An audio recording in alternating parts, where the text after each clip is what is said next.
Hey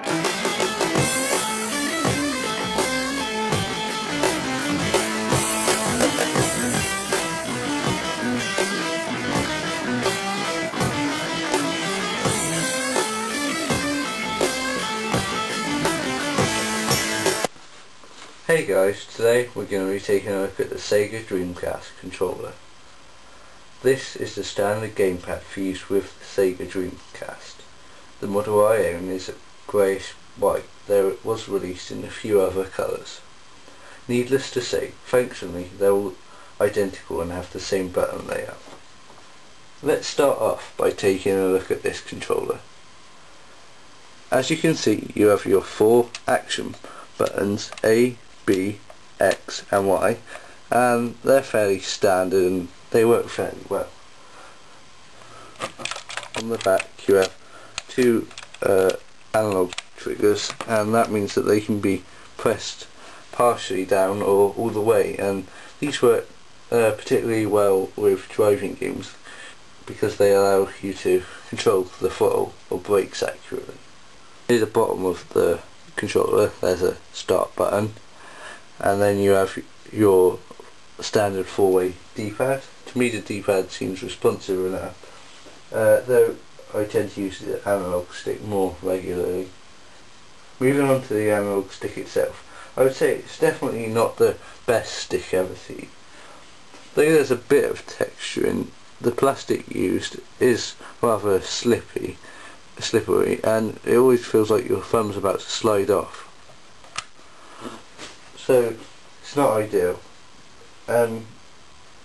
Another criticism I have of the Dreamcast controller is the lack of dual analog.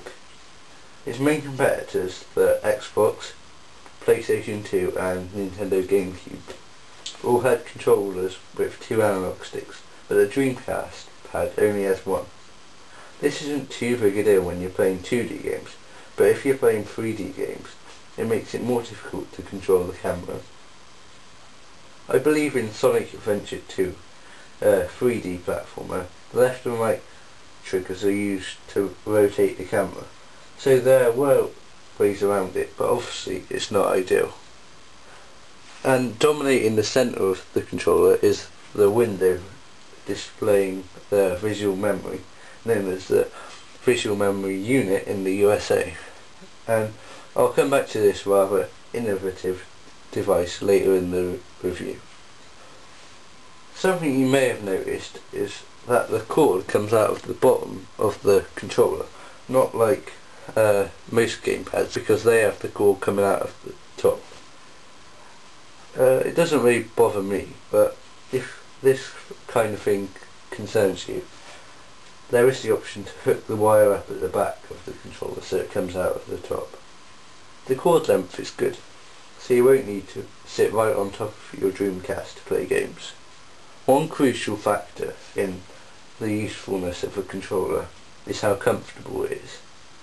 Sadly, I don't think comfort is one of this controller's strong points. When I first started using this peripheral, my hands used to hurt from gripping the rather uncomfortable handles. I did get used to it, and it's no longer a big deal, but I wish the controller was a bit more comfortable to use. Additionally, the analog thumbstick used to hurt my thumb a little if used for extended periods of time. And the Dreamcast controller also has a rather odd design. It's certainly not the prettiest controller ever, and the grey and white colour scheme is slightly dull. Now let's go back to the visual memory I touched on earlier.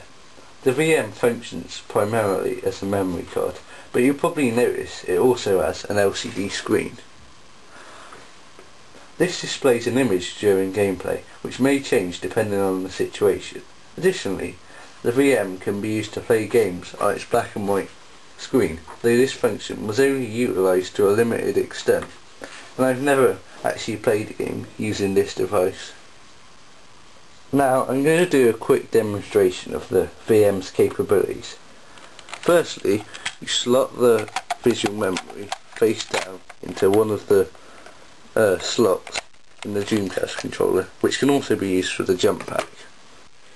You then turn on the Dreamcast console with the controller inserted, and after a short while an image will appear on the screen.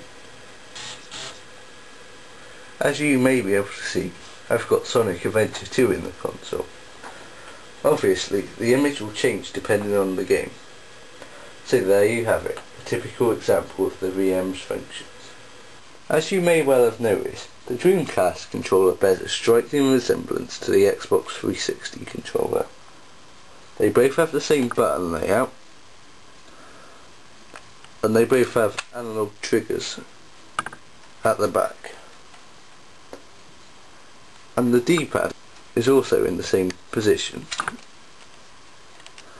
Though the Xbox 360 controller has two analog sticks to the Dreamcast's one, and the Xbox guide button replaces the VMU on the Dreamcast.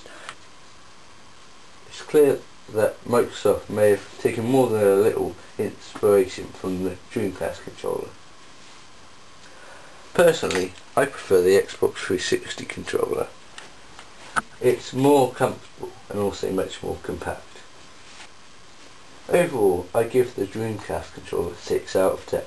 It definitely has some nice ideas, the most notable being the visual memory device.